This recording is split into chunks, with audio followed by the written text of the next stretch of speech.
Hello good evening, my name is Ritu Ratewal and you are with Unacademy studios placebo. आज का topic I hope तुम लोग पढ़ने के लिए तैयार हो। थोड़ा थोड़ा एनसीईआरटी तुम लोग पहले से भी पढ़ के आए हो।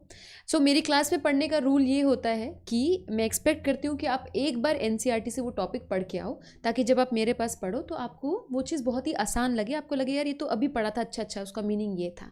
पर नहीं भी पढ़ के आए हो तो कोई बात नहीं। ओ वो चीज़ बहुत ही आसान लगे, आपको लगे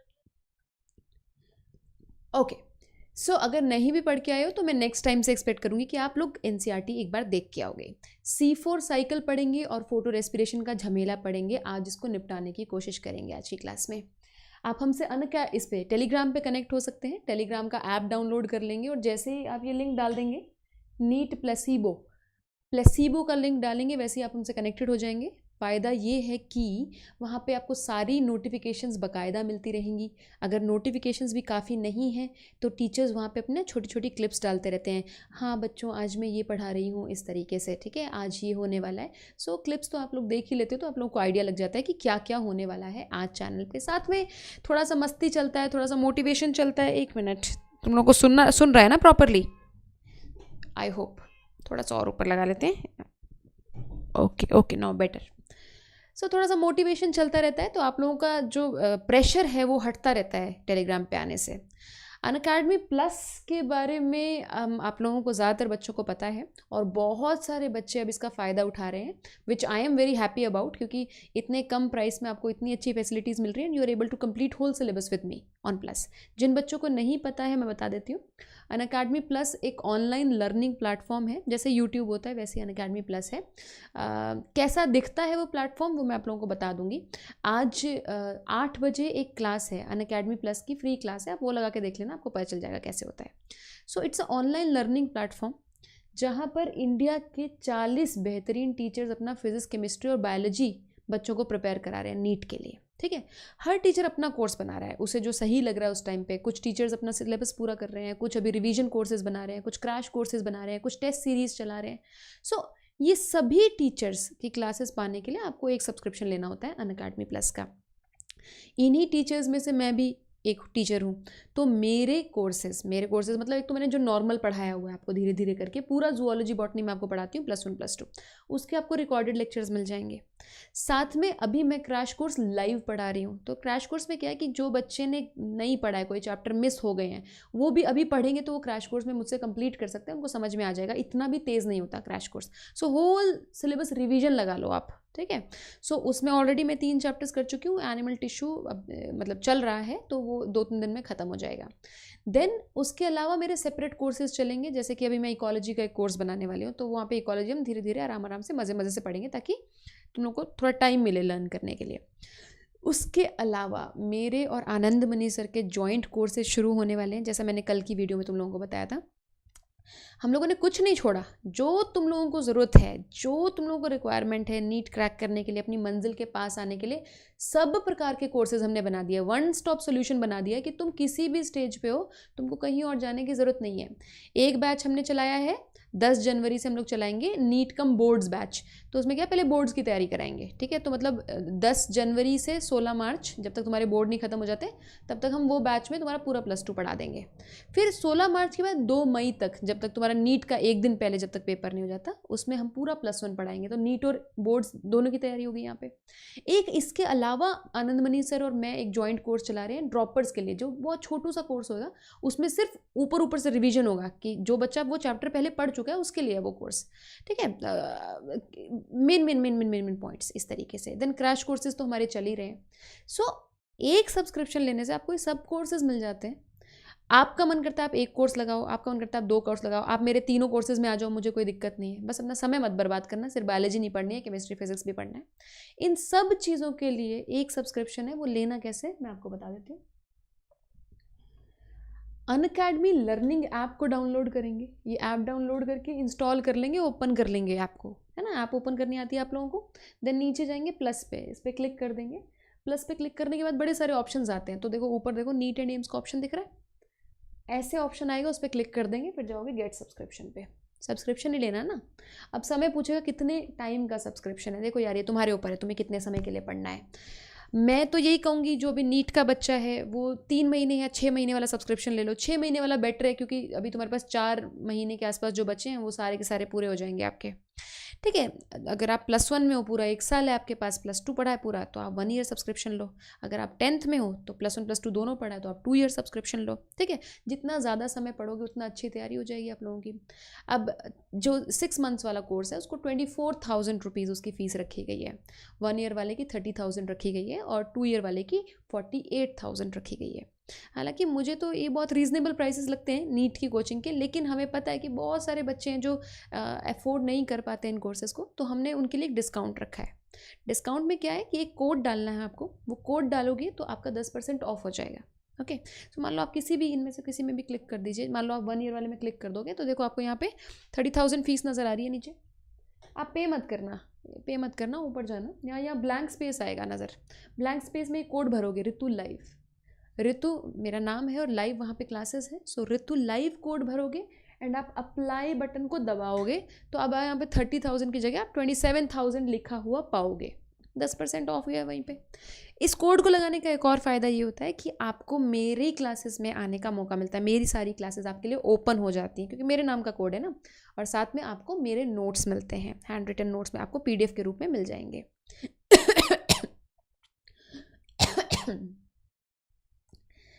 हाँ, ओके, सो 6 मंथ्स का कोर्स इसी तरीके से कोड लगाने पे आपको 21,600 का मिल जाएगा। 1 ईयर का कोर्स 27,000 का मिल जाएगा और 2 ईयर्स का कोर्स 48,000 का मिल जाएगा। 3 मंथ्स का अगर किसी को कोर्स लेना है तो कोड लगाने के बाद वो 13,000 कुछ का मिलता होता है। ओके, चलो आज का टॉपिक शुरू करते हैं बिना डिले किए। पिछली बार मैंने तुम्हें स्टोरी सुनाई थी C3 प्लांट्स की, कुछ तो याद होगा। बहुत इंटरेस्टिंग क्लास थी, बहुत मज़ेदार क्लास थी और बहुत सारे बच्चों ने वो क्लास अटेंड की थी। सो C3 साइकिल पढ़ के आए हो, बोलो क्या बोलते हो बच्चों? C3 साइकिल पढ़ के? अरे इतनी ठंड हो गई आंचल द्विवेदी, तुम सोच नहीं सकती हो। C3 साइकिल पढ़ के आए हो? हेलो एवरीबॉडी, जवाब दो ना, तभी आगे पढ़ाऊंगी। C3 साइकिल पढ़ के आए हैं? कल पढ़ाया था, परसों पढ़ाया था मैंने, है ना, तो वो एक्सपेक्ट कर रही हूँ मैं पढ़ के आए हैं। अब देखो C3 में अगर थोड़ा थोड़ा हम याद करें हमने क्या पढ़ा है, तो हमने पढ़ा था कि ये है पत्ती, एक प्लांट है C3 प्लांट। देखो C3 is a category of plants, किसी एक प्लांट को C3 प्लांट नहीं कहोगे आप, ये कैटेगरी ऑफ प्लांट्स है। ज़्यादातर प्लांट जो तुम लोग देखते हो वो तुम्हारे C3 प्लांट्स ही हैं। ओके, उसकी एक लीफ है मान लो, ठीक है, उसकी लीफ में सेल है, मीजोफिल सेल है, बहुत सारे सेल्स होते हैं बट मैं एक ही बना रही हूँ, और उस सेल में क्लोरोप्लास्ट है, ठीक है। अब आई होप तुम लोग ये समझ रहे हो, this is leaf, this is cell, this is chloroplast. Chloroplast के स्ट्रोमा में जहां तक तुम लोगों को मैंने पढ़ाया है, तुम लोगों को ये पता होना चाहिए, दिस इज स्ट्रोमा, ये ग्रेना है, ये स्ट्रोमा है। स्ट्रोमा में CO2 जो है वो RUBP द्वारा कैप्चर होता है, याद है? RUBP प्राइमरी CO2 एक्सेप्टर होता है। CO2 एक्सेप्टर क्या होते हैं? जो CO2 को एक्सेप्ट करते हैं, ये इस CO2 को कैप्चर कर लेता है। अब ये CO2 कहाँ से आ रही है? ये CO2 एक तो प्लांट का सेल खुद रेस्पिरेशन कर रहा है, तो अगर मैं यहाँ पे माइटोकॉन्ड्रिया बना दूँ, छोटा सा माइटोकॉन्ड्रिया, समझ रहे हो ना, माइटोकॉन्ड्रिया, एक तो CO2 यहाँ से आएगा माइटोकॉन्ड्रिया से, क्योंकि देखो यार प्लांट किसी भी नॉर्मल ऑर्गेनिज्म की तरह सांस भी तो लेता है ना, CO2 रिलीज करता है, O2 अंदर लेता है ना, नॉर्मल सांस भी तो ले रहा है। तो नॉर्मल सांस से CO2 रिलीज हो रहा है, लेकिन वो CO2 बाहर नहीं जाएगा, CO2 को यहीं कैप्चर कर लेंगे हम फूड बनाने के लिए। ग्लूकोज बनाते हैं ना, CO2 का पकड़ के ग्लूकोज बना लेते हैं। ये सही है यार, अपना ही वेस्ट प्रोडक्ट पकड़ के अपना फूड बना लेता है, प्लांट से बढ़िया तो कोई है ही नहीं है। आपा कर सकते हो तो सोचो, अपा CO2 अपनी कैप्चर करके फूड बना लेते, मजे ही आ जाते हैं ना। बाकी ये दुनिया की CO2 भी कैप्चर कर रहा है, ये सिर्फ अपनी CO2 कैप्चर नहीं कर रहा, ये दुनिया की CO2 भी खींच रहा है। कहां से? इस पोर से, जिसको स्टोमेटा कहते हैं। सो यहां से कुछ, ये मैंने पिछली बार भी बताया था, तो मैं रिपीट ही कर रही हूँ पिछली वाली कुछ बात, थोड़ी सी बात मैं रिपीट कर रही हूँ, तो आप लोगों को ये बात पता होनी चाहिए, इट्स वेरी इंपॉर्टेंट थिंग। तो रिवीजन हो रहा है, कोई दिक्कत वाली बात नहीं है।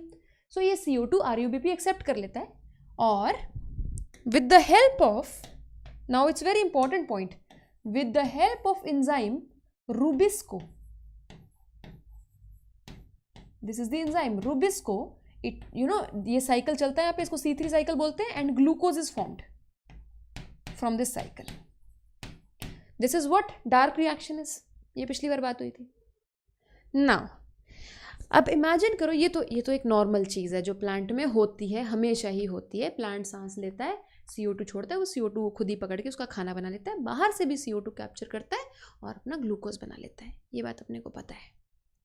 अब इमेजिन करो, एक दिन भरी दोपहरी में बहुत ज़्यादा गर्मी हो रखी है, मस्त धूप निकली हुई है, जून जुलाई की गर्मी है, जुलाई या जून की गर्मी है, ठीक है, मस्त गर्मी हो रखी है, मस्त गर्मी, ठीक है. पानी तुम्हें पता है प्लांट लूज करता है अपने स्टोमेटा से. Water is lost from stomata like this, है ना. In very hot days water is lost. Good evening. चलो आज ये कॉन्सेप्ट समझ के जाएंगे बेटा, समझ रहे हो. No gaming techies. If I will speak English, lot of people here do not understand English, so I cannot speak English. I'm sorry. ठीक है. हाँ वैसे मस्त. चलो आज तो समझा के ही रहना है अपन ने. फोटो रेस्पिरेशन क्या होती है, C3 और C4 में डिफरेंस क्या होता है, C4 क्या होते हैं, समझोगे, ध्यान से सुनोगे. देखो यार स्टोरी की तरह सुनोगे तो सब कुछ समझ में आएगा. अगर अभी से अपने घरों में ऐसे हो रहा हो, ये क्या है मैम, आपको पता नहीं है मुझे फोटोसिंथेसिस से कितना डर लगता है, C3 और C4 तुम तना तुम तना, अगर तुम्हारे दिमाग में होने लगती है पहले तो मैं तुम्हारी हेल्प नहीं कर सकती. But if you relax and listen to me carefully, I will explain everything. It's very easy actually, you just have to listen to me. Okay. Now धूप हो रही है. अब धूप में ये प्लांट ऐसा लग रहा है ना पप्पी दे रहा है किसी को, उसका स्टोमेटा से ऐसे ऐसे बन गया है, बट समझ जाओ अब तुम. तो धूप में प्लांट बहुत ज़्यादा पानी लूज करता है स्टोमेटा से वाटर वेपर भी तो बाहर जाता है ना. So stomata is used for 2 purposes. Gaseous exchange के लिए यूज होता है स्टोमेटा. देखो CO2 आ रहा है, गैस अंदर आ रही है, प्लस यहाँ से ऑक्सीजन भी तो निकल रहा है. Oxygen is a waste product of C3 cycle. Oxygen एक वेस्ट प्रोडक्ट है, इसमें से कुछ ऑक्सीजन तो प्लांट यूज कर लेगा सांस लेने के लिए, अपना रेस्पिरेशन के लिए, लेकिन जो बाकी बची हुई ऑक्सीजन है वो तो बाहर निकलती है ना यहाँ से इस तरीके से. सो O2 goes out and CO2 comes in through stomata. Also ये तो एक पर्पज है गैशियस एक्सचेंज. दूसरा पर्पज क्या है, पानी बाहर जाता है, ट्रांसपिरेशन होती है. और ट्रांसपिरेशन का फायदा क्या है भैया, बहुत इंपॉर्टेंट है. ट्रांसपिरेशन हो रही है तभी रूट से ऊपर पानी खींच रहा है. ओके. अब गर्मी के टाइम में पानी वेस्ट करना अफोर्ड नहीं कर सकता प्लांट को लगता है यार पानी सारा चला जाएगा यार, स्टोमेटा से कुछ ना कुछ तो करना पड़ेगा. तो स्टोमेटा बंद कर दिए जाते हैं. यहां पे केस बना रही हूं क्लोज स्टोमेटा का. Stomata gets closed like this, ठीक है. ये स्टोमेटा ओपन से क्लोज कर दिया जाता है गर्मियों के मौसम में, ताकि पानी बाहर ना निकले, ट्रांसपिरेशन ना हो. तो ये तो अच्छी बात है. पर बुरी बात होती है हमारे फोटोसिंथेसिस के लिए. क्यों? CO2 अंदर नहीं आ पाएगा. अब बेचारा CO2 बाहर ही रह जाएगा. It is not able to enter. अब ये CO2 नहीं आएगा तो यार केल्विन साइकिल कैसे चलेगा, खाना कैसे बनेगा. CO2 से तो खाना बन रहा था. अब तुम कहोगे मैम ये माइटोकॉन्ड्रिया से आ जाएगा, थोड़ा CO2 आ जाएगा, पर कितना, बहुत कम CO2 है ना. ये तो मेजॉरिटी ऑफ CO2 तो बाहर से आ रहा था ना, तो CO2 आना बंद हो गया. एक और दुखदाई घटना हुई है, ऑक्सीजन निकल नहीं पा रहा है. ऑक्सीजन निकल नहीं पा रहा है तो जो बाहर था वो बाहर रह गया, जो अंदर था वो अंदर रह गया. ठीक है. CO2 बाहर ट्रैप हो गया, O2 अंदर ट्रैप हो गया. अब O2 बाहर नहीं जा पा रहा है. अब इससे एक और ही बड़ी परेशानी आ जाती है. अब हमें लगता है कि इससे ये परेशानी है मैम कि CO2 नहीं आएगा तो अब देखो बेचारा केल्विन साइकिल नहीं चल पाएगा. केल्विन साइकिल नहीं चल पाएगा तो ग्लूकोज नहीं बनेगा, तो हमें वेट करना पड़ेगा ग्लूकोज बनाने के लिए जब तक स्टोमेटा खुल नहीं जाता. पर उससे भी बड़ी दिक्कत है. ये तो एक दिक्कत है कि केल्विन साइकिल के लिए प्रॉपर CO2 नहीं आ रहा. दूसरी दिक्कत जो कि ज़्यादा बड़ी दिक्कत है वो ये है दैट दिस एक्सेस O2, जो O2 यहाँ पे जमा होती जा रही है, ऑक्सीजन जमा होती जा रही है ना, it starts to react with rubisco. Rubisco का फुल फॉर्म क्या है? Ribulose bisphosphate, RUBP. ठीक है, राइबुलोज बिसफॉस्फेट कार्बोक्सिलेज ऑक्सीजनेस। लिख देती हूं मैं एक बार। रूबिस्को का फुल फॉर्म क्या है बेटा? ये तो आरयूबीपी पे काम करती है, ये है ना, आरयूबीपी के ऊपर ही काम करती है ना, तो ये तो राइबुलोज बाइफॉस्फेट है, बिसफॉस्फेट, PHATE। फिर ये C क्या है? C है कार्बोक्सिलेज, क्योंकि ये कार्बोक्सिलेज मतलब to add carbon dioxide, carboxylase, और O इज ऑक्सीजनेस। ये क्या बात है, ऑक्सीजनेस। एक्चुअली में रूबिस्को आरयूबीपी में, रूबिस्को आरयूबीपी के अंदर ये रूबिस्को है, ठीक है, ये CO2 भी डाल सकता है इसमें पकड़ के, और ये O2 भी डाल सकता है इसमें पकड़ के। सो आरयूबीपी की कार्बोक्सिलेशन भी कर सकता है, ये ऑक्सीजनेशन भी कर सकता है। रूबिस्को के पास दोनों ही प्रॉपर्टीज हैं, लेकिन नॉर्मल कंडीशंस में अगर इक्वल अमाउंट ऑफ O2 और इक्वल अमाउंट ऑफ CO2 है ना, सेम कॉन्सेंट्रेशन है, तो वो CO2 को पकड़ेगा, बिकॉज CO2 के साथ उसकी बाइंडिंग ज्यादा अच्छी है। रूबिस्को की बाइंडिंग CO2 के साथ ज्यादा अच्छी है, तो अगर इक्वल कॉन्सेंट्रेशन भी हो ना CO2 और O2 की, तो भी वो CO2 को ही प्रेफर करता है और CO2 को पकड़ के आरयूबीपी में डाल देता है, और यहां से फिर केल्विन साइकिल चल जाता है। लेकिन अब कंडीशंस नॉर्मल नहीं है, अब ये CO2 बहुत ज्यादा कम हो गया है। पीछे देखो कंडीशन, सी CO2 बहुत ज्यादा कम हो गया है क्योंकि एंटर नहीं कर पा रहा ना, और O2 बहुत ज्यादा बढ़ गया है। अब कॉम्पिटिटिव बाइंडिंग है यार रूबिस्को के साथ। रूबिस्को एंजाइम है, तुम्हें पता है एंजाइम्स में कॉम्पिटिटिव बाइंडिंग होती है। कॉम्पिटिटिव बाइंडिंग ये होती है कि ये एक एंजाइम है, जैसे मैं एक एंजाइम हूँ, मैं दो चीज़ों को कैप्चर कर सकती हूँ, मैं CO2 को भी कैप्चर कर सकती हूँ, मैं O2 को भी कैप्चर कर सकती हूँ। हालांकि मुझे CO2 से बहुत ज़्यादा प्यार है, तो मैं CO2 को कैप्चर करने की कोशिश करूंगी, सेम कॉन्सेंट्रेशन है अगर O2 और CO2 की। लेकिन अगर मान लो O2 की कॉन्सेंट्रेशन बहुत ही ज़्यादा हो जाए और CO2 की बिल्कुल ही कम हो जाए, फिर तो O2 से ही बाइंड करना पड़ेगा मुझे, फिर कुछ नहीं हो सकता। सो O2 बाइंड्स कॉम्पिटिटिवली। कॉम्पिटिटिवली का मतलब कॉम्पिटिशन है इसका CO2 के साथ। CO2 भी बाइंड कर सकती है, O2 भी कर सकता है, डिपेंड करता है किसकी कॉन्सेंट्रेशन ज्यादा हो जाती है। सो इन दीज कंडीशन, कौन सी कंडीशन है ये? High temperature, high light conditions.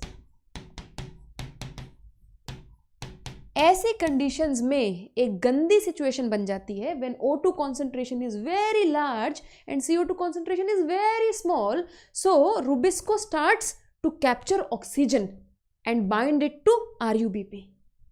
RUBP में ऑक्सीजन घुसाने लगता है Rubisco, which gives rise to a very very bad process called photorespiration. Do you understand? Photo respiration में मैं डिटेल में करा दूंगी, लेकिन मुझे ये बताओ, ये समझ में आया है? ये समझ में आया है? जवाब चाहिए बेटा, जल्दी जल्दी।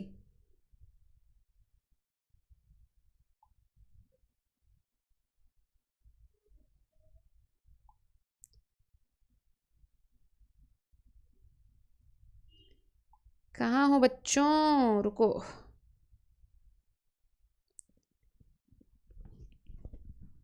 जल्दी बताओ, ये वाली बात समझ में आई है? Okay, very good very good very good. Okay okay, साथ ही अभी अपना क्वेश्चन संभाल के रखो बेटा, अभी रुक जाओ, पहले मुझे वो बातें समझाने दो जो मैं समझाना चाहती हूँ, उसके बाद तुम्हारे क्वेश्चन का आंसर लूंगी, ठीक है? नाउ नाउ फोटो रेस्पिरेशन का प्रोसेस क्या है और क्यों बुरा होता है प्लांट के लिए? देखो, जब ऑक्सीजन आरयूबीपी से कंबाइन करती है तो कोई ग्लूकोज नहीं बनता। कहाँ हम ग्लूकोज के सपने देख रहे थे, कोई ग्लूकोज नहीं बनता। पहली बात तो साइकिल वेस्ट हो गया, there is no formation of glucose. दूसरी बात, जब ऑक्सीजन ऐड करती है आरयूबीपी से तो एक एटीपी यूज हो जाता है। सो ना तो ग्लूकोज बन रहा ना एटीपी बन रहा, बल्कि एक एटीपी तुम यूज ही कर लोगे। तीसरा, जो CO2 प्लांट के पास होती है ऑलरेडी, उस CO2 को भी बाहर निकाल देती है ये, मतलब CO2 escapes from the Calvin cycle. मैं तुम्हें बना के बताती हूँ 3 प्रॉब्लम्स क्या क्या हैं इसकी। देखो,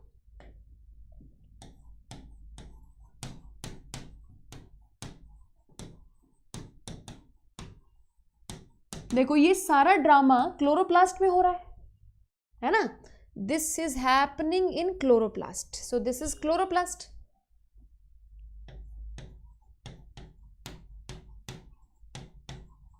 ओके, क्लोरोप्लास्ट में क्या हो रहा है? Due to very high concentration of oxygen, oxygen is being added in RuBP, right, with the help of Rubisco.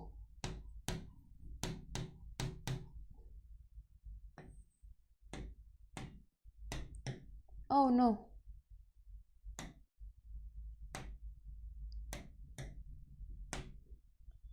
Let me draw a bigger chloroplast. Okay, and now यहाँ पे नॉर्मल कैल्विन साइकिल में यहाँ पे PGA बनता है.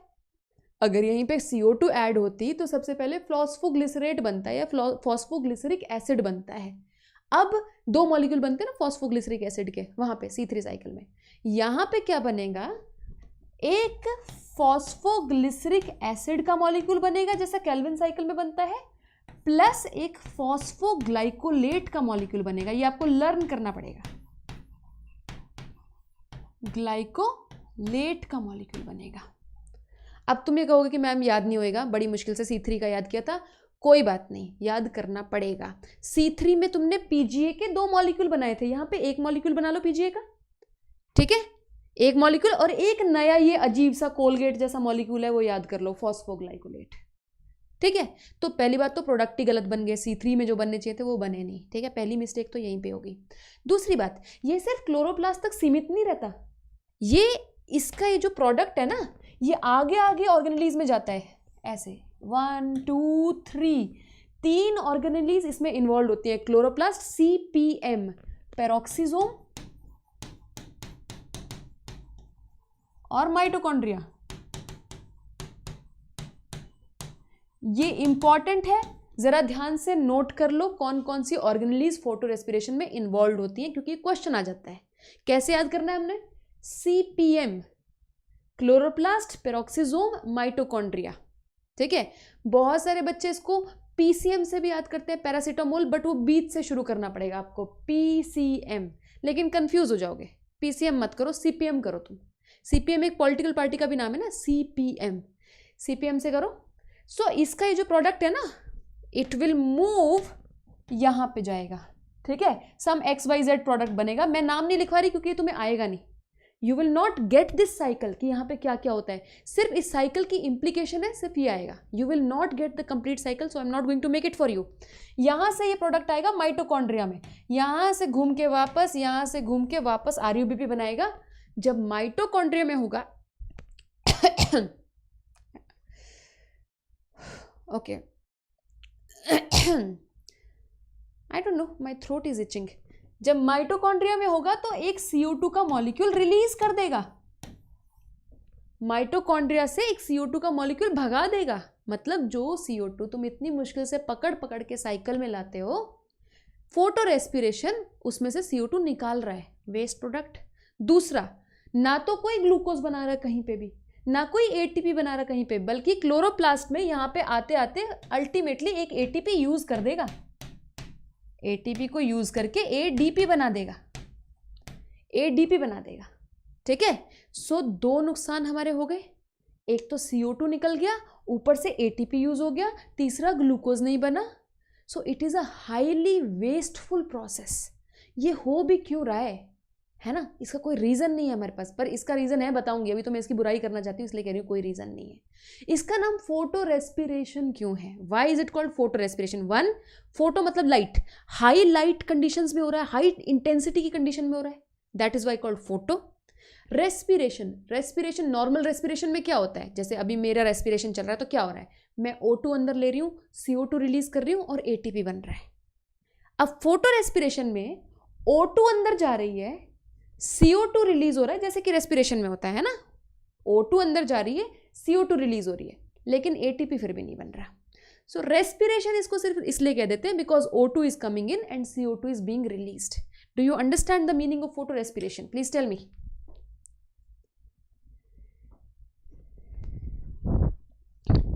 नहीं चाहिए. अक्षत निगम, अक्षत निगम नहीं चाहिए बेटा, बिल्कुल भी नहीं चाहिए। आपको कौन से प्रोडक्ट कहाँ पे बनेगा कुछ नहीं चाहिए, ग्लाइसिन ग्लाइऑक्सी कुछ नहीं चाहिए, यू डोंट नीड एनीथिंग, नहीं आएगा बेटा, नीट में बिल्कुल भी नहीं आएगा। Do you understand?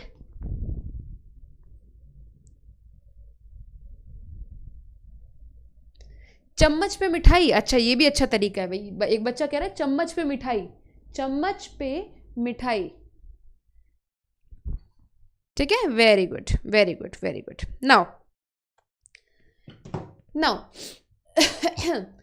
इस चीज़ से छुटकारा पाने के लिए, ये एक बहुत ही वेस्टफुल प्रोसेस है, प्लांट का CO2 निकाल रहा है, एक बहुत गंदा प्रोसेस है यार।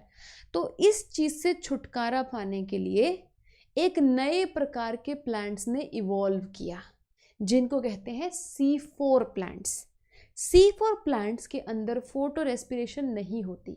उन्होंने ऐसी ऐसी टेक्निक्स निकाली हैं कि फोटो रेस्पिरेशन उनके अंदर चाह के भी नहीं हो सकती, और वो शायद मैं तुम्हें नेक्स्ट टाइम कराऊंगी, क्योंकि मेरे गले में कुछ खिचखिच हो रही है, मैं बोल नहीं पा रही हूँ। सो अकस्मात ही मुझे क्लास एंड करनी पड़ेगी। C4 थोड़ा सा नेक्स्ट क्लास के लिए रख लेते हैं, कल तो संडे है, मंडे को मैं पक्का C4 तुम्हें करा दूंगी। I am sorry, I will have to finish the class now. अगर तुम लोगों को क्लास अच्छी लगी है तो लाइक कर दो, एंड अगर तुम्हें अनअकैडमी प्लस पे एडमिशन लेना है तो मैंने तुम्हें प्रोसीजर बताया, कोड डाल देना ताकि तुम्हें ऑफ मिल जाए कुछ percentage. Okay, so I will see you, thank you so much. इतना पढ़ के रखो, C4 नेक्स्ट टाइम कराऊंगी मैं। Okay, is it okay?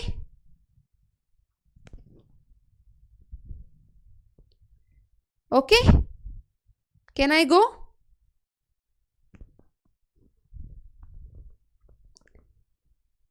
Okay, thank you.